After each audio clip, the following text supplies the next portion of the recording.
ডেকার্তের এই যে mind body, মাইন্ডকে আলাদা, বডিকে আলাদা, স্পিনোজা এসে উনি বললেন যে না, এটা আলাদা নয়, এই যে মাইন্ড এবং বডি সবই হচ্ছে এক। লাইবনিজ হলো ক্যালকুলাসের বিখ্যাত। স্পিনোজার ক্ষেত্রে উনি ম্যাথমেটিক্সের ওইভাবে যান নাই, কিন্তু ম্যাথমেটিক্যাল ওয়েতে মানুষের এথিক্স তৈরি করার চেষ্টা করেছেন, যে ভিত্তি থেকে আমি রিজনিং দিয়ে তৈরি করব। এই মানুষের ভ্যালুসগুলো কিন্তু not according to biblical values, যেখানে মধ্যযুগে বাইবেলের ভ্যালুজই হচ্ছে ভ্যালু, এখানে কিন্তু বুদ্ধি দিয়ে হিউম্যান বিং এর ন্যায্যতা তৈরির চেষ্টা হচ্ছে। মাইন্ড শুধু রিয়াক্ট করে না, মাইন্ড শুধু রিজনিং করে না, মাইন্ড উইল করে, মাইন্ড চুজ করে। এইটা হলো হিউম্যান বিং এর ইউনিক হিউম্যানিটি।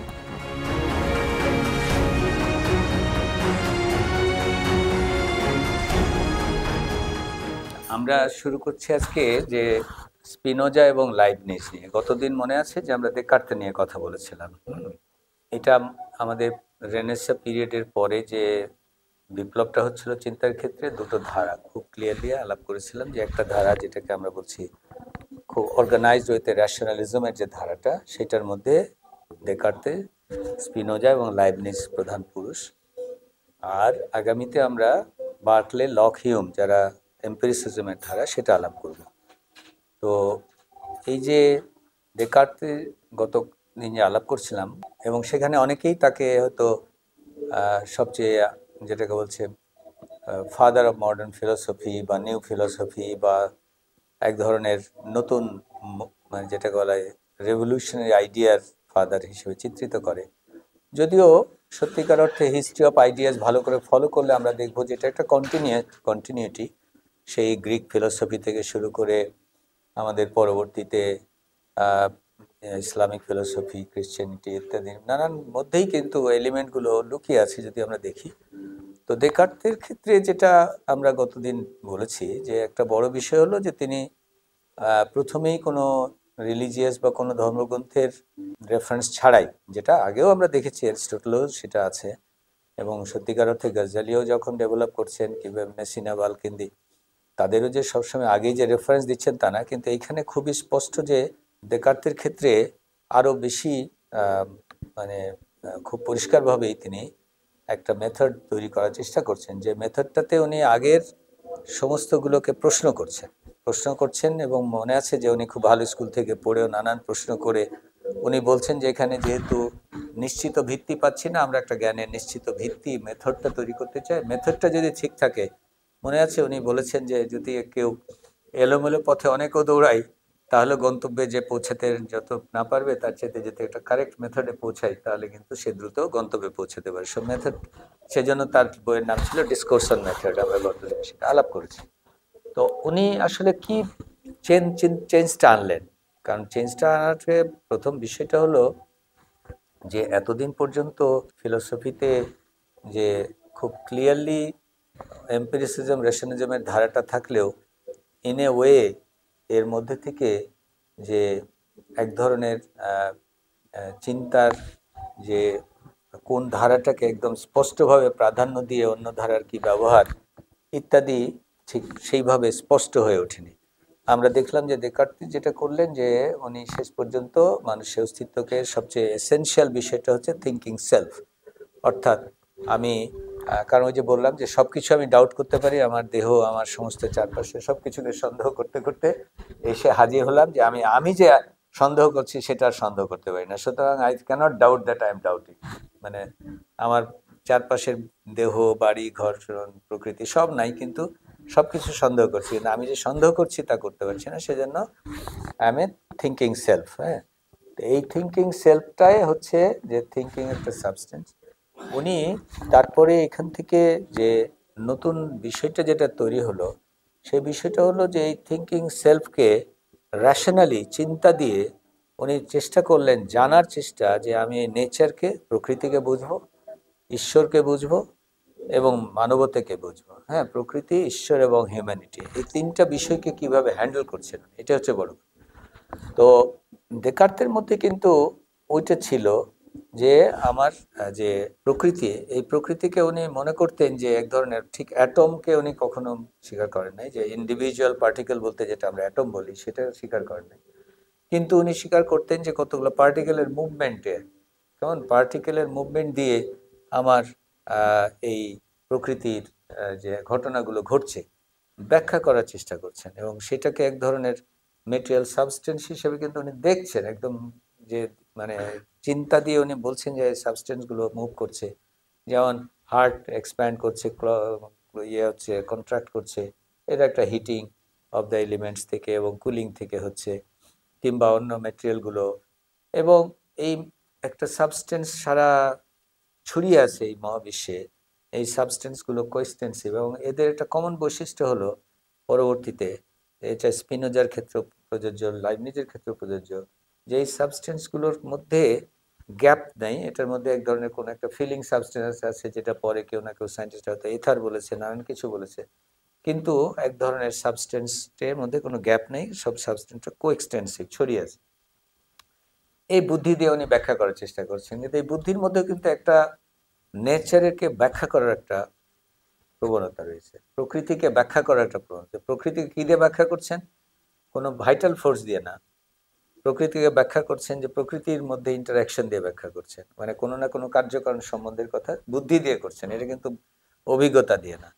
এবং সেটা করতে গিয়েই কিন্তু কোঅর্ডিনেট জিওমেট্রি, তার নামে এই জন্য এটাকে কার্টেশিয়ান জিওমেট্রি অনেক সময় বলা হয়, যে আমাদের যে কোঅর্ডিনেট জিওমেট্রি যারা করেছো, ওই কোঅর্ডিনেট জিওমেট্রিতে কিন্তু ওই বিভিন্ন রকম কোণ তৈরি করা, ব্যাখ্যা তৈরি করা, পার্টিকেল মুভ করলে সেই জায়গাটাতে ব্যাখ্যা তৈরি করা, এবং এটাকে আলটিমেটলি থিওরিজ অফ মোশন, যেটা পরবর্তীতে আমরা দেখছি যে হ্যাঁ মানে নিউটনের ক্ষেত্রে বা অন্যান্য ক্ষেত্রে আমরা যে মোশনের থিওরি পাচ্ছি, যদিও তারা পদ্ধতি আলাদা, কিন্তু অন্তত পক্ষে এনারা বুদ্ধি দিয়ে কিন্তু এই ফিলোসফাররা এক ধরনের ব্যাখ্যার চেষ্টা দেকার্তে দিয়ে শুরু হয়েছে, স্পিনোজা আরেকভাবে করেছেন।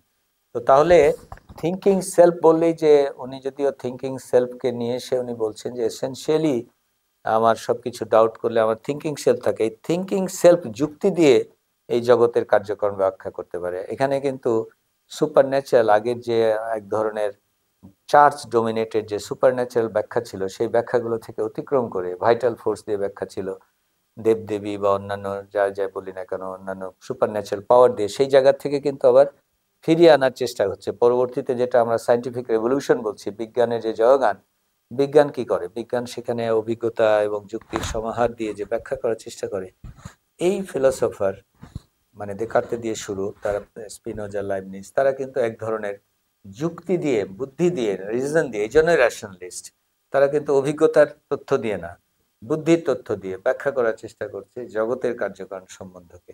তাহলে ইন এ ওয়ে আগের থেকে চেঞ্জটা কোথায়? চেঞ্জটা হচ্ছে যে এই জগৎকে তারা এক ধরনের বুদ্ধির ব্যাখ্যাতে, হিউম্যানিস্টিক এক ধরনের প্রবণতা তারা নিয়ে এসেছে, মানে ব্যাখ্যার ক্ষেত্রে। তো কিন্তু তাদের এই ব্যাখ্যার পরে এই যে আলটিমেটলি সবার ক্ষেত্রে, বিশেষ করে স্পিনোজাতে যখন আমরা আসছি, তখন দেখছি যে দেকার্তে যেটা করেছিলেন, যে দুটোকে, মাইন্ড অ্যান্ড বডিকে আলাদা হয়ে চিহ্নিত করেছিলেন। কারণ যখন আমি থিঙ্কিং সেলফ আনছি, থিঙ্কিং সেলফটা কি? আলটিমেটলি একটা মাইন্ড, থিঙ্কিং একটা মাইন্ডের বিষয়, মনের বিষয়। আর তাহলে বডি, যে বডি এবং এই যে জগৎ, এটাকে যদি বডি বলি তাহলে আলাদা, তাহলে মাইন্ড বডি ডুয়ালিটি বলে এটাকে, এটা ফেমাস কথা, যে মাইন্ডটা আলাদা, বডিটা আলাদা। এবং মাইন্ডকে আলটিমেটলি, এই মাইন্ডকে উনি যখন রিজন দিয়ে চিন্তা করছেন, আমরা গতদিন বলেছি যে উনি যখন বলছেন যে এটা থিঙ্কিং, এই থিঙ্কিং আমার ফাইনাইট থিঙ্কিং হচ্ছে ডাউটিং, আমি ডাউট করছি, সন্দেহ করছি, মানে আমি চিন্তা করছি, মানে আমি ডাউটিং চিন্তা করছি, এটা ইনকমপ্লিট। তাহলে মোর কমপ্লিট একজন আছে, তাকে আমি গড বলছি, গতদিনই আলাপনা করেছি যে তাকে তিনি বলছেন গড, এবং তিনি তাহলে এই পজিটিভলি উনি জানেন সবকিছু। কিন্তু আমরা আমাদের ফাইনাইট শক্তি দিয়ে আমরা ব্যাখ্যা করার চেষ্টা করছি কার্যকারণ সম্বন্ধ দিয়ে। ম্যাথমেটিক্স হচ্ছে তার রুট, আবার নিয়ে আসছি, কারণ ম্যাথমেটিক্যাল ক্যালকুলেশন দিয়ে আমরা ব্যাখ্যা করে বলছি যে বাবা এই হচ্ছে বিজ্ঞানের সূত্র, এবং সেখানে ওনার বেশ কিছু সূত্র উনি তৈরি করেছিলেন, যেগুলো পরবর্তীতে, যেমন বায়োলজির কথা বললে হার্টের ফাংশন কি করে হয়, ব্লাড কি করে মুভ করে ইত্যাদি, নানান কিছু উনি বায়োলজির বলার চেষ্টা করেন, ফিজিক্স বলার চেষ্টা করেছেন, কেপলারের সূত্র ধরে উনি নিজে নিজে ব্যাখ্যা করার চেষ্টা করেছেন। কিন্তু ওনার হয়তো তত্ত্বগুলো টেকে নিয়ে পড়ে, কিন্তু স্পিরিটটা হচ্ছে যে এক ধরনের ব্যাখ্যা করার প্রবণতা, যেটা এতদিন ছিল, যেটা সৃষ্টি রহস্যের ভিতরে পবিত্র গ্রন্থে, এই জায়গা থেকে ডেভিয়েট করছেন উনি, হ্যাঁ, নতুন তত্ত্ব। এখন দেকার্তের এই যে মাইন্ড বডি, মাইন্ডকে আলাদা, বডিকে আলাদা। স্পিনোজা এসে উনি বললেন যে না, এটা আলাদা নয়, এই যে মাইন্ড এবং বডি এই সবই হচ্ছে এক। একটা হচ্ছে, এটাকে বলা হচ্ছে যে আমার কোএক্সটেন্সিভ, অর্থাৎ ওনাদের একটা খুব ফ্যামিলিয়ার উদাহরণ ছিল যে ঈশ্বর, মানে দেকার্তের ঈশ্বর, তাহলে মাইন্ডের থেকে ঈশ্বরে গেলাম, এবং দেকার্তের ক্ষেত্রে তাহলে হিউম্যান বিইং, মানে হিউম্যান বিইং হচ্ছে কখন, যার থিঙ্কিং পাওয়ার, রিজনিং পাওয়ার গ্রো করছে, সে হচ্ছে হিউম্যান বিইং, যে কারেক্ট যুক্তিতে যে যাচ্ছে। কিন্তু স্পিনোজাতে এসে উনি মোর যেটা নিয়ে এলেন সেটা হলো যে না, এই মাইন্ড আর বডিকে আলাদা করার প্রয়োজন নাই, এই থিঙ্কিং এবং ইয়ে সব এক, একটা শর্ট অফ এ প্রকৃতির ভিতরে এক ধরনের মানে ফিজিক্যাল ফেনোমেনন, থিঙ্কিং ফেনোমেনা, সব কিছু হচ্ছে একসঙ্গে, এটা কোএক্সটেন্সিভ।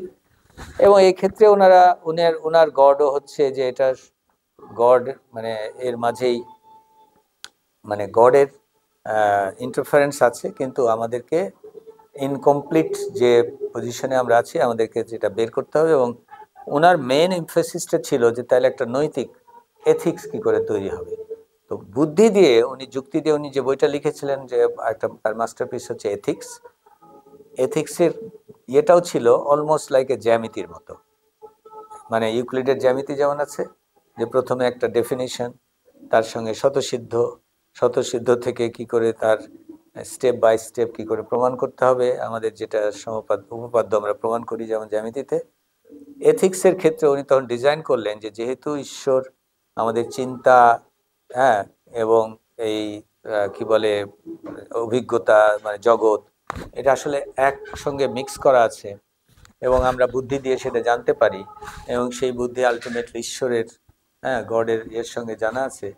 তাহলে আমাদের হিউম্যানিটির কাজ হচ্ছে সেগুলো বের করা, এই সূত্রগুলো বাই সার্টেন লজিক, এবং সেটা উনি মানে ইউক্লিডের জ্যামিতি ফলো করে, যে কিভাবে তাহলে আমার এথিক্যাল গাইডলাইনটা তৈরি হবে মানুষের ভ্যালুজ। এখন খেয়াল করতে হবে যে এগুলোতে সবই কিন্তু, এই মানুষের ভ্যালুজগুলো কিন্তু not according to biblical values, যেখানে মধ্যযুগে বিবলিক্যাল ভ্যালুজ, বাইবেলের ভ্যালুজই হচ্ছে ভ্যালুজ, বাইবেলের ইয়ে হচ্ছে, সেখানে এখানে কিন্তু বুদ্ধি দিয়ে হিউম্যান বিংয়ের ন্যায্যতা তৈরির চেষ্টা হচ্ছে, যেটাই কিন্তু মডার্নিজম যখন এনলাইটেনমেন্টে যখন পরিণত হচ্ছে, তার মানে হলো মানুষের রিজন, বুদ্ধি, লজিক দিয়ে আমি মানুষের সমাজের ভালো মন্দ তৈরি করার চেষ্টা করছি। এইটাই হচ্ছে কিন্তু চেঞ্জটা খেয়াল করতে হবে। এবং এই চেঞ্জটা হচ্ছে যে মানে স্পিনোজা তার এথিক্সে রীতিমতো একটা জ্যামিতির ফরম্যাটে এথিক্স গ্রো করার চেষ্টা করেছেন, হ্যাঁ, মানে যেটার কনক্লুশনে যাওয়ার চেষ্টা করছে ফ্রম সার্টেন বেসিক ডেফিনিশন দিয়ে।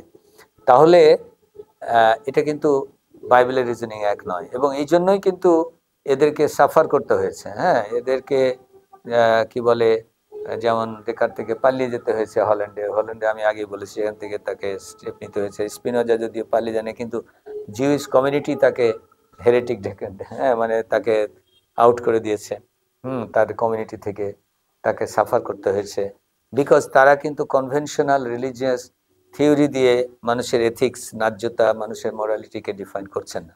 ওনারা কিন্তু একটা হিউম্যান রিজনিংকে নিয়ে আসছেন, হ্যাঁ, মানে যদিও পরবর্তীতে ধরা যাক যে empirical school up to certain period বলবে যে শুধু রিজন দিয়ে বা এটা হলো কোনোদিন রিজন দিয়ে অবজেক্টিভ ট্রুথে আসা যায় না কোনোদিনই, এটা হচ্ছে এক ধরনের সাবজেক্টিভ ট্রুথ, এথিক্স হচ্ছে লাইক আর্ট কালচার, সুতরাং সেটাকে আমরা অবজেক্টিভ সায়েন্সের আওতায় আনবো না। এরা এটাকে সায়েন্সের আওতায় আনার, যেহেতু এরা মনে করতো বুদ্ধি দিয়ে জগৎকে জানা যায়, বুদ্ধি দিয়ে এথিক্যাল নীতিমালাও জানা যায়, এটাই হলো পার্থক্যটা হলো এম্পিরিসিস্টদের থেকে এদের পার্থক্য হবে, এম্পিরিসিস্টরা বলবে এথিক্সকে কখনো অবজেক্টিভ ট্রুথের মধ্যে আনা যাবে না, সায়েন্টিফিক করা যাবে না। এবং যখন আমরা ভিয়েনা সার্কেলে আসবো তখন বলবে যে এথিক্স হচ্ছে লাইক এস্থেটিক্স, লাইক সাবজেক্টিভ, যার কাছে যেটা ভালো লাগে, লাইক সফিসদের মতো করে বলবে, অথবা চারবাকদের মতো। আর এরা তা বলছে না, এরা কিন্তু বলছে যে জগৎকেও জানা যায় বুদ্ধি দিয়ে, মানুষের নৈতিকতা বুদ্ধি দিয়ে তৈরি করে যায়, মানে ইন এ ওয়ে। এবং আলটিমেটলি ওরা কিন্তু আবার নিজেদেরকে বলতেছে যে এই যে নীতি, এই নীতি কিন্তু আলটিমেটলি গডের সাথে কম্প্যাটেবল। এবং খুবই ফেভারিট এক্সাম্পল ছিল ক্লক, যে তারা ক্লক, একটা গড এক ধরনের ক্লক তৈরি করেছেন এবং সেই ক্লকের নীতিমালা অনুযায়ী এটা চলছে।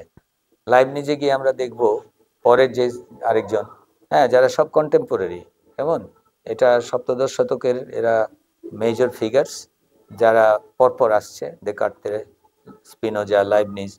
লাইবনিজ এসে তো রীতিমতো বলবে যে গড দুটো ক্লক বানিয়েছে, একই দম দিয়ে একই সঙ্গে ছেড়ে দিয়েছে, একটা তার কাছে আছে, একটা হলো জগতে ছেড়ে দিয়েছে। সুতরাং গডের যে মানে অ্যানালজি, এটা উদাহরণ আর কি, এক ধরনের মানে উদাহরণ দিয়ে বলছে যে উনি যে আইন দিয়ে ছেড়ে দিয়েছে ওই আইনেই, ওই দমে, ওই ঠিক ওই ছকে ছকে এই জগৎ চলছে।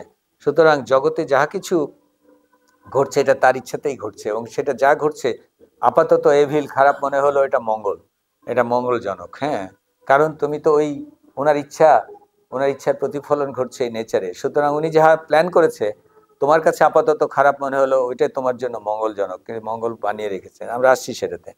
কিন্তু দেকার্তে ঠিক এইভাবে বলে নাই, কিন্তু মানে দেকার্তে বা স্পিনোজা দুজনেরই কিন্তু একটা পয়েন্ট ছিল যে যেহেতু জগৎ এবং মানুষ এবং থিঙ্কিং বিশেষ করে রিজনিং একসঙ্গে রয়েছে, মাখামাখি করে রয়েছে, সুতরাং আমরা আসলে গড একজন আমাদেরকে সেই নীতিগুলো তৈরি করে দিলেও আমার দায়িত্ব হচ্ছে, হিউম্যান বিংয়ের দায়িত্ব হচ্ছে বাই রিজনিং সেই নীতিগুলো বের করা, নেচারেরও বের করা, মানবতারও, প্রকৃতিরও, মানুষেরও বের করা, হিউম্যানিটির সঙ্গে সেইভাবে। তাহলে গডকে রিলেট করছে উইথ প্রকৃতি, উইথ হিউম্যানিটি। দেকার্তে খুব স্পষ্টভাবে মাইন্ড অ্যান্ড বডিকে আলাদা করেছে, স্পিনোজা মাইন্ড বডিকেও তো আলাদা করে নাই। কিন্তু এরা সবাই র্যাশনালিস্ট। আলটিমেটলি কোনো কোনো ক্ষেত্রে গিয়ে এদের আলটিমেটলি যখন উদাহরণ ব্যাখ্যা করতে থাকে যুক্তি দিয়ে, তখন এটা মেটাফিজিক্সে পরিণত হয়। তখন আর আমার বলার, ব্যাখ্যা করার স্কোপ থাকে না, কারণ এমনই দুর্বোধ্য হতে থাকে যে তখন আর ভাষায় মানে সত্যি সত্যি ব্যাখ্যা করা কঠিন হয়ে যায়। পদ্ধতিগতভাবে তোমাদের জন্য এটাই যে দে আর হার্ড কোর র্যাশনালিস্ট, তারা দুজনেই মানে বিশেষ করে দেকার্তে এবং লাইবনিজ দুজনেই খুব বিখ্যাত ম্যাথমেটিশিয়ান। একজন কোঅর্ডিনেটেড জিওমেট্রি, কার্টেশিয়ান জিওমেট্রির, লাইবনিজ হলো ক্যালকুলাসের বিখ্যাত, সবাই খুবই ফেমাস ক্যালকুলাসের, হ্যাঁ, জনক হিসেবে লাইবনিজ। এবং তারা ম্যাথমেটিক্স, ওই যে প্লেটোর কথা তোমার মনে আছে যে যে গণিত জানে না সে যেন ওই দরজা দিয়ে প্রবেশ না করে, গাজ্জালির কথা মনে আছে, ওই লাইনের এরা, হ্যাঁ, সব ম্যাথমেটিক্সের ভক্ত। এবং আলটিমেটলি লাইবনিজ এসে বলবে যে এটা তো আসলে অঙ্ক দিয়েই, তুমি যে আইন কানুন, যে জগতের ব্যবহার যে করছো, জগতের যে ব্যাখ্যাটা করছো, আলটিমেটলি এটাকে নাম্বারে ট্রান্সফার করো, নাম্বারে ট্রান্সফার করে তুমি এটাকে যখন অ্যানালাইজ করছো তখনই জগতের আসল রূপ পাচ্ছ। এবং ইন্টারেস্টিংলি পরে কিন্তু ম্যাথমেটিক্স অ্যান্ড স্ট্যাটিস্টিক্স কিন্তু তাই করছি আমরা। আমরা কিন্তু জগৎকে অবজার্ভ করছি, আমরা নাম্বারে কনভার্ট করছি, নাম্বারে কনভার্ট করে অ্যানালিসিস করছি, অ্যানালিসিস করে আবার জগতের ফ্যাক্টকে ব্যাখ্যা করছি। কাজেই মানে ইন এ ওয়ে, মানে লাইবনিজরা যেভাবে বলেছে পরবর্তীতে কিন্তু একটা ব্যাখ্যা আসছে, কিন্তু ওদের যেটা হয়েছে ওই অঙ্কের ব্যাখ্যা এটাই যেন ফাইনাল।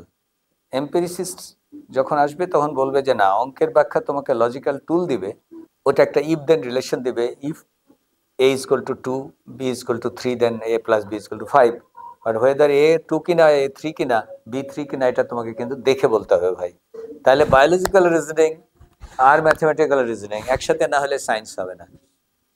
কিন্তু একটা তো স্বীকার করতে হবে যে দেকার্তে বা লাইবনিজদের এই যে এমফাসিস অন ম্যাথমেটিক্যাল টুলস, এটা জোর না দিলে আমরা হয়তো কোনোদিনই এই বিষয়টাকে এই দিকে ধারণ করতে পারতাম না, যে জগৎ ব্যাখ্যা করতে যে ম্যাথমেটিক্যাল বিষয়গুলো যেটা প্লেটো বলেছিল ওই সময় থেকে যে এটা এত গুরুত্বপূর্ণ বিষয়, এটা আমরা পেয়েছি।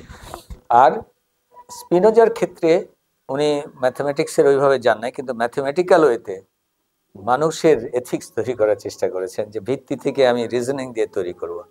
তাহলে আমরা যে লাইবনিজে এসে লাইবনিজ বলতেছেন যে না, তুমি ওই গডকে আলাদা ভাবার দরকার নাই, গড হচ্ছে কোএক্সটেন্সিভ উইথ দিস, প্রত্যেকটা বিষয়ের সঙ্গে জড়িত। এটাকে বলে প্যানথিস্টিক, এক ধরনের প্যানথিস্টিক মানে হলো সব কিছুর মধ্যে ঈশ্বর রয়েছেন, ঈশ্বর আলাদা কিছুতে না, ঈশ্বরই প্রকাশিত হচ্ছেন, ওগুলোতে ঈশ্বর সৃষ্টি করেছেন, সেটি আলাদা এক ধরনের পার্থক্য রয়েছে। আর এখানে বলছেন ঈশ্বরই এক ধরনের এই পৃথিবী বা সাবস্টেন্স, সোজা কথা। এই সাবস্টেন্সই আবার কোনো সময় থিঙ্কিং হচ্ছে, কোনো সময় ম্যাটার হচ্ছে। এগুলো ব্যাখ্যা করার কোনো মানে অবকাশ নাই, বিকজ এগুলো তো আমি কোনো মতেই আমাদের মেটেরিয়াল এম্পেরিক্যালি ব্যাখ্যা করতে পারবো না। বাট আইডিয়াটা হচ্ছে যে এটা একটা প্যান্থিস্টিক বলে আর কি। হ্যাঁ, প্যান্থিস্টিক মানে রিলিজিয়ন আছে, প্যান্থিজম কিছুটা বুদ্ধিস্ট প্রবণতার মধ্যেও রয়েছে, যে আমার সব কিছুর মধ্যে ওটা ঈশ্বর যদি ওখানে নেই, কিন্তু আমরা এই পৃথিবীর মধ্যেই সব কিছু লুকায়িত আছে। এখন এই যে লাইবনিজের মধ্যে এটা চরম মাত্রা এসেছিল, এবং এই যে ঈশ্বর, পৃথিবী, সবকিছু, এবং এটার জন্যই তাকে জুইস কমিউনিটি, হ্যাঁ, তার সে জিউ ছিল, তাকে গ্রহণ করতে চায়। এরা সবাই হেরেটিক, এরা সবাই ধর্মদ্রোহী, যদিও সবার মধ্যেই গড রয়েছে। হ্যাঁ, গড এনেছে, কিন্তু এই গডকে খ্রিশ্চিয়ান গডের সাথে একাত্ম রাখা সম্ভব হয়নি বলে সবাই হেরেটিক। হ্যাঁ, বা ওল্ড টেস্টামেন্টের গডের সাথে। তাহলে দেখো, আমরা কিন্তু আমরা যে একটু আগে যে আলাপ করছিলাম যে মডার্নিজম থেকে, কিন্তু মডার্ন কি করছে, আমাদেরকে মুক্ত করছে ফ্রম ডগমেটিক চিন্তা থেকে, বেরিয়ে এসে হিউম্যান চিন্তাতে নিয়ে আসছে। হিউম্যান চিন্তা পরবর্তীতে আমরা যেদিন নেক্সট ডেতে যাব, যে অবজারভেশনের রোল, ডেটা কালেকশনের রোল, প্রত্যক্ষণের রোলটাকে পরের ধাপে যোগ করছে। কিন্তু প্রথম ধাপে একটা জিনিস এই র্যাশনালিজম বলছে যে তোমাকে কিন্তু যুক্তি বুদ্ধি অ্যাপ্লাই করতে হবে, যুক্তি বুদ্ধিটা ম্যাথমেটিক্যাল হইতে হবে। পরবর্তীতে লাস্টলি এসে লাইবনিজ বলছে ওইটাই কিন্তু তোমাকে এই জগতের বেটার সত্য দিবে। দেন সাধারণ মানুষ অবজার্ভ করবে, একটা কিছু দেখবে, কিন্তু তুমি যদি ম্যাথমেটিক্সের মধ্যে দিয়ে যাও, টুলের মধ্যে দিয়ে যাও, then you can know deeper truth. এবং শুধু তা না, তুমি পুরোপুরি জানতে পারবে। এই হচ্ছে কিন্তু আসলে ডিপারচার, হ্যাঁ, ফ্রম দি ট্র্যাডিশনাল। মানে দেকার্তের, লাইবনিজ, স্পিনোজা, লাইবনিজ কি করছে তাহলে? প্রথম কথা, দেকার্তের সমালোচনা করছে ব্যাকওয়ার্ড সব কিছুকে, সমস্ত কিছু অস্বীকার করে সব কিছুকে বলতেছে যে আমাকে যেহেতু নিশ্চয়তা দিচ্ছেন, আমি সব জ্ঞানকে প্রথমে অস্বীকার করলাম। করার পরে সে কিন্তু দাঁড় করাচ্ছে যে থিঙ্কিং এত গুরুত্বপূর্ণ। থিঙ্কিং মানে thinking self, thinking mind, thinking mind থেকে বডিকে পৃথক করছে। এই থিঙ্কিং মাইন্ডটাই হচ্ছে কিন্তু এসেনশিয়াল ফর হিউম্যান বিং। যে হিউম্যান বিং রিজনিং করে না, রিজন দিয়ে চর্চা করে না, he is not really truly human being. ওটা ওই আদার ইনঅ্যানিমেট অ্যানিমাল বা বডি। এই জায়গাটাতেই কিন্তু প্রথমে হিউম্যানিস্টিক এক ধরনের হিউম্যান বোধের চিন্তার প্রায়োরিটিকে স্ট্যাবলিশ করছে। সেখান থেকে মাইন্ড বডি ডুয়ালিটি তৈরি হচ্ছে। মাইন্ড বডি ডুয়ালিটি লাইফ নিয়ে জন্য হয়ে দেখছে, ডুয়ালিটি না রেখে এক করার চেষ্টা করছে, বাট গড সেপারেট থাকছে। লাইফ নিয়ে সে গড সম্পূর্ণরূপে এক হয়ে যাচ্ছে, স্পিনোজাতে গড থাকছে। কিন্তু প্রত্যেকেই কিন্তু যেটা করছে, নেচারকে, গডকে, হিউম্যানিটিসকে তিনটা ভাগে করছে। নেচারকে ব্যাখ্যা করছে নানানভাবে। একজন বলতেছে যে না, ঠিক আছে, গড যে আইনগুলো করে দিয়েছে, আমি আইনগুলো ব্যাখ্যা করছি। এথিক্সে তখন ও মোর জোর দিচ্ছে মানুষের তাহলে বিহেভিয়ার কী হবে, মানুষের থিঙ্কিং প্যাটার্ন কী হবে, মানুষের সাইকোলজি কী হবে, যার থেকে আমি আইন কানুন তৈরি করব, মানে এথিক্স তৈরি করব। আরেকজন বলতেছে যে না, গড এর ভিতরেই আছে, তার ইচ্ছার প্রতিফলন হচ্ছে। এই যে ইচ্ছার প্রতিফলন হচ্ছে, এটা চরম, মানে যা গড করে দিয়েছে এটা একদম ঘড়ি দিয়ে মঙ্গলের মতো করে, মোনাড। আমার মানে উনি এক ধরনের বিং এর কথা ভাবতেন, মোনাডোলজি ওনার বইয়ের নাম ছিল, এবং সেই মোনাডকে উনি মনে করতেন যে মানুষের মোনাড হচ্ছে এক ধরনের এক্সট্রা সুপিরিয়র পাওয়ার, যে পাওয়ারটা উইশ করতে জানে, উইল করতে জানে। হ্যাঁ, মানে এটাকে ভলিউশন প্রক্রিয়া যেটা বলে। আমরা যে সেন্সেশন পাই, অনুধাবন করি, এক ধরনের সেন্সেশন পাই, থিঙ্কিং করি, কগনিশন করি, তার থেকে যুক্তি দিয়ে ইয়ে করি, কি বলে তোমার মানে কম্পিউটার প্রোগ্রাম করে রোবট করি। এই যে আর্টিফিশিয়াল ইন্টেলিজেন্স নিয়ে যে এথিক্যাল প্রশ্নটা যেটা এসেছে, এই এথিক্যাল প্রশ্নটা যে কারণে যিনি পদত্যাগ করেছিলেন, ওই যে আর্টিফিশিয়াল ইন্টেলিজেন্সের প্রথমের আবিষ্কারকর্তা, তোমাদের মনে আছে গুগলের যিনি এটা চিফ ছিলেন, উনি যে তিনটা রিজন দিয়েছিলেন, তিনটা রিজনের একটা লাস্ট কথাটা এইভাবে আসে এই থিঙ্কিং প্রক্রিয়া থেকে। থিঙ্কিং প্রক্রিয়াতে হিউম্যানের সর্বশ্রেষ্ঠ থিঙ্কিং প্রক্রিয়া হচ্ছে নট দ্য লজিক থেকে রিয়াক্ট করা। লজিক থাকলে আমি এভিডেন্স আছে, লজিক আছে, আমি রিয়াক্ট করলাম, করে আমি আর একটা কিছু অ্যাকশন নিয়ে গেলাম, সেটা এক জিনিস। কিন্তু যেটা voluntary choice, choice of human being, এটা হচ্ছে এক ধরনের প্রক্রিয়া যেটা বলে ভলিউশন। সেটা হচ্ছে হিউম্যান বিইংয়ের একান্ত স্পেশাল প্রপার্টি, যে সে চুজ করতে পারে, অপশন চুজ করতে পারে, চুজ করে সে তার ইচ্ছার উইল করতে পারে, উইল করে ইচ্ছার প্রতিফলন ঘটাতে পারে। যেটা অন্য অ্যানিমাল এই অপশন পর্যন্ত যেতে পারে না বলে সোফার ধারণা করা হয়। কিন্তু আর্টিফিশিয়াল ইন্টেলিজেন্স যতদিন পর্যন্ত রোবোটিক তুমি প্রোগ্রাম করে দিচ্ছ, ওই প্রোগ্রামের ভিত্তিতে সে কিন্তু একটা অ্যাকশনে যাচ্ছে। এটা কিন্তু প্রোগ্রাম থেকে সোফার তুমি কিন্তু যা প্রোগ্রাম যা দিয়েছ, হিউম্যান বিং যা দিয়েছে তার বাইরে সে কিছু করতে পারবে না। কিন্তু এআই মানে আর্টিফিশিয়াল ইন্টেলিজেন্স যে জায়গাটাতে ব্রেক করছে সেটা হলো যে সে যদি নিজস্ব উইল করতে পারে, চুজ করতে পারে, সে যদি নিজস্ব তোমার প্রোগ্রামিং ইন্ডিপেন্ডেন্ট উইলে চলে যেতে পারে, then he can create a monster by his will. খেয়াল করো, সে কিন্তু রিপ্রোডিউস করতে পারে, তখন সেই রিপ্রোডিউসটা করতে পারে তার উইল দিয়ে, সে এই জগৎকে টোটালি ধ্বংস করতে পারে, এই পৃথিবীকে ধ্বংস করতে পারে। হ্যাঁ, তোমার এগেনস্টে তোমাকে মনস্টার দৈত্য তৈরি করতে পারে। তোমার কিন্তু মানে এখন এখানে ধরো বেআইনিভাবে কোনো একটা কোনাতে একজন ক্রিমিনাল করলো এক জিনিস, যে সে এমন একটা প্রোগ্রাম করলো, একটা দৈত্য তৈরি করলো, তুমি ক্রিমিনালের এগেনস্টে যেতে পারো।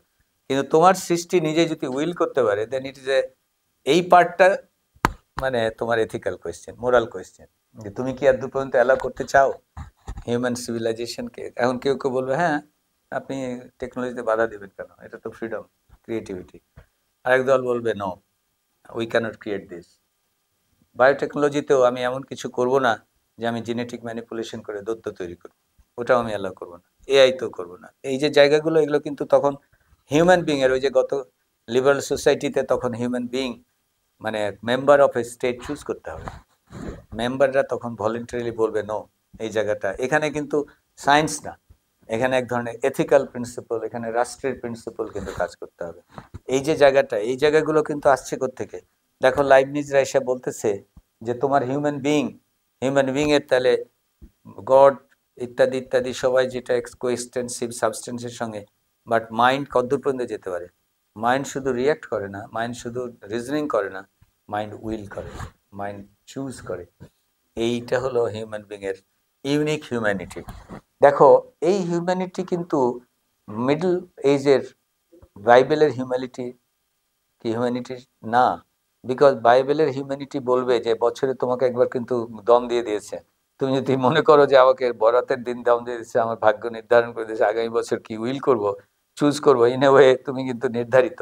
তোমার ফ্রিডম অফ উইল কিন্তু ওই লেভেলে নাই যে তুমি যা ইচ্ছা উইল করতে পারো, বিকজ সার্টেন লিমিটের মধ্যে তোমায় করতে হয়। কিন্তু এর এগেনস্টে আমরা যখন পড়বো যে এই র্যাশনালিজমের অপোজিট স্কুল, যখন আমরা বার্কলে, লক, হিউম, যেটা খুবই গুরুত্বপূর্ণ, তোমরা কেউ মিস করো না যদি বুঝতে চাও সময়টাকে, যে বিজ্ঞানের যে ডেভেলপমেন্ট আইডিয়ার, এই যে মডার্নিজমের ডেভেলপ, মডার্ন মানুষ বলতে কি বুঝি, এখন তাহলে আমরা কোন জায়গাতে দাঁড়িয়ে আছি, কোথায় ক্রাইসিস, আমাদের লিবারালিজমের ক্রাইসিসের সঙ্গে এগুলো জড়িত সবই, এবং অন্যান্য মতবাদের ক্রাইসিসের সঙ্গে, এবং পৃথিবীর এই যে বর্তমান যে ক্রাইসিসগুলো চলছে মানে হিউম্যান সিভিলাইজেশনের, এগুলো কিন্তু এই সময়ের ডেভেলপমেন্টের সঙ্গে ওতপ্রোত জড়িত, যে কিভাবে ডেভেলপমেন্টগুলো হয়েছে।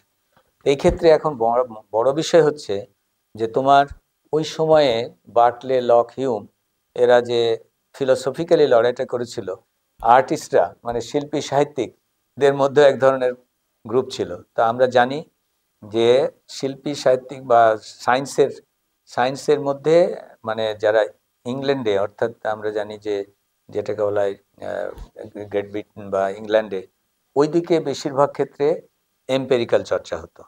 আর এই পারে কন্টিনেন্টে পরবর্তীতেও দেখা গেছে post modern philosophy, continental philosophy বলি, এখানে বেশি চর্চা হয়েছে। ফ্রান্স, জার্মানি, এই অঞ্চলগুলোতে, অস্ট্রিয়া, এই অঞ্চলগুলোতে বেশি চর্চা হয়েছে র্যাশনালিজমের চর্চা। এই যে দেকার্তে, লাইবনিজ, স্পিনোজা সব এখানে, লক, বার্কের, হিউম সব ওইখানে।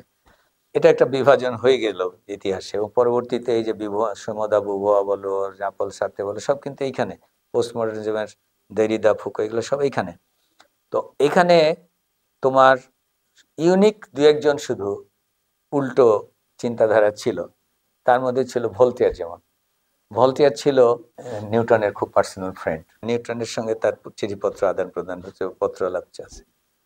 তো ভোল্টেয়ার লেখক, কিন্তু উনি এই একটু ফিলোসফিক্যালি ট্রেন ছিলেন, এম্পিরিসিজমের পক্ষে ছিলেন। হ্যাঁ, এবং তো উনি যেমন ইয়েকে ব্যঙ্গ করে, লাইবনিজকে ব্যঙ্গ করে একটা বই লিখে ফেললেন, উপন্যাস, খুব মজার, তোমাদের সাহিত্যের চক্রে একদিন পড়া দরকার। এটা নাম হলো কাদিদ। কাদিদ খুব বিখ্যাত একটা উপন্যাস। কাদিদে উনি দেখালেন এরকম প্যানগ্লস নামে একজন দার্শনিক, মানে লাইবনিজকে ক্যারিকাচার করার জন্য।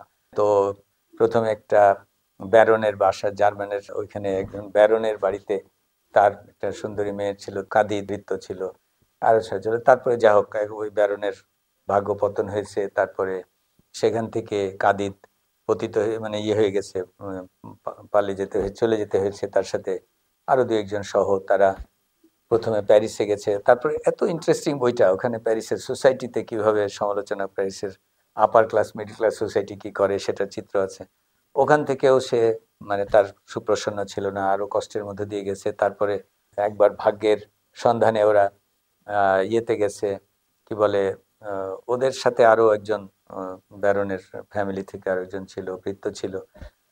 তারপর এলদোরাদো, স্পেনে, হ্যাঁ এলদোরাদোর দিকে গেছে, তখন রাস্তায় আবার ডাকাতি হয়েছে, ডাকাতিতে তাদের সব লুটপাট করে নিয়েছে, মানে নানান কাহিনীর মধ্যে দিয়ে যাচ্ছে, উত্থান পতনের কাহিনী। এবং সেই কাহিনীর প্রত্যেকটা স্টেজে কিন্তু প্যানগ্লাস আছে, হ্যাঁ। এবং প্রত্যেকটা স্টেজে বলেছে যে চিন্তা করো না, গড যাহা করে তা মঙ্গলের জন্য করে, বুঝো না, এই যে ইহা করিয়েছিলে বলে উহা করিয়েছ, উহা হয়েছে বলে উহা হয়েছে, এই যে দেখো আমরা এলদোরাদো যাচ্ছি। তো মানে প্রত্যেকটা স্টেপে ওই যে বলা হয়েছে না যে ঘড়ি দিয়ে ছেড়ে দিছে, যাহা করিয়াছে তাহা মঙ্গলের জন্য করা হয়েছে, যাহা করেছে সর্বশ্রেষ্ঠ এটাই, ইহাই মঙ্গল। তো ওইটাকে জাস্টিফাই করছে। সব শেষে আছে কি যে একদম এই প্রান্তে, বিশেষ করে অ্যারাবিয়ান প্রান্তের দিকে এসে এটা একটা জায়গা দেখাচ্ছে যে অলমোস্ট লাইক অ্যান অ্যারাবিয়ান প্রান্ত। ওখানে একটা অ্যারাবিয়ান ফ্যামিলি আপেল গ্রো করে, ওই আপেল গ্রো করে। তো আপেল গ্রো করার ফ্যামিলিতে ওখানে সে এসে আশ্রয় পেয়েছে ওরাও। এবং কাদির তখন করছে, আপেলের ফিল্ডে চাষ করে, প্যানগ্লসও চাষ করে, আপেল এবং কুনিগুজ, মানে তখন অনেক হয়ে গেছে, বৃদ্ধা হয়ে গেছে, মানে এত স্ট্রেসের মধ্য দিয়ে বয়স্ক হয়ে গেছে, কুজো হয়ে গেছে। কিন্তু তারপরেও সে এসে ওই যে খুব সুন্দর পায়েস রান্না করে আপেলের। তো এই যে তোমার সবকিছুর পরে প্যানগ্লস আলটিমেটলি মানে ওই খাবার টেবিলে বলছে, দেখো আমি বলেছিলাম না যে এই যে হইলে ও হয়েছে, ওখান থেকে ওখানে গেছি বলে, প্যারিস থেকে লাথি খেয়ে ওখানে গেছি, ওখান থেকে ডাকাত ধরেছে বলেই কিন্তু আমরা তারপর এখানে এসেছি, এবং এসেছি বলেই কিন্তু তুমি আজকে এই যে সুন্দর সুন্দর পায়েস খেতে পারছো। হ্যাঁ, তো লাস্ট ডায়লগটা হচ্ছে যে হ্যাঁ তোমার অনেক তত্ত্ব হয়েছে, এবার চলো আমরা মাঠে কাজ করতে যাই। মানে এম্পেরিক্যাল ওয়ে অফ থিঙ্কিং হচ্ছে যে তুমি প্র্যাকটিক্যালি অ্যাপ্লাই করো, কাজ করো, রাদার দেন শুধু ফিলোসোফাইজিং, রেশনালাইজিং, যুক্তিতর্ক দিয়ে তুমি খালি বোধ দিয়ে না করে প্র্যাকটিক্যালি এম্পেরিক্যাল ওয়ার্ক করো। হ্যাঁ, ওয়ার্কটা তোমাকে বলবে যে আসলে এখান থেকে তুমি ওই যে যে ইস্টার্ন ফ্যামিলিটা কিন্তু তাই করে, বাগান ফলায়, আপেল করে। তো ওই মানে ইন্টারেস্টিং একটা বই আছে, তোমরা পড়ো, মানে ওটা জাস্ট কথা কথা বললাম, it's not related to epistemology, but এটা একটা ইন্টারেস্টিং ক্রিটিক অফ লিবনিজিয়ান ফিলোসফির একটা interesting critique by a famous novelist. ঠিক আছে, তো আমার মনে হয় আজকে আমরা শেষ করি। আমরা আবার এই প্রসঙ্গগুলো একটু ঘুরে ফিরে আসবে যখন আমরা ইন কন্ট্রাস্ট যাব, মানে এম্পিরিসিজমে, হ্যাঁ, আগামী দিন। তো এবং দুটো পড়ার পরে আমরা দেখব যে কান্ট কি করে র্যাশনালিজম আর এম্পিরিসিজমকে সিনথেসাইজ করার চেষ্টা করবে। কান্টের চেষ্টাটা দেখে তাহলে রিয়েলি মডার্ন ম্যানের যে উদ্ভব, এনলাইটেনমেন্ট এবং সায়েন্টিফিক রেভলিউশনটার যে উদ্ভব, সেটার নেচারটা খানিকটা আমরা বুঝতে পারবো। সায়েন্টিফিক রেভলিউশনের সঙ্গে ডেমোক্রেসির উদ্ভব, লিবারালিজমের উদ্ভব, এবং সেটার সঙ্গে সেটার আবার ক্রাইসিস, সেই ক্রাইসিসে আমরা এখন কোথায় দাঁড়িয়ে আছি সেই জায়গাটা স্পষ্ট হবে। তো আমার মনে হয় আজকে তাহলে আমরা শেষ করি।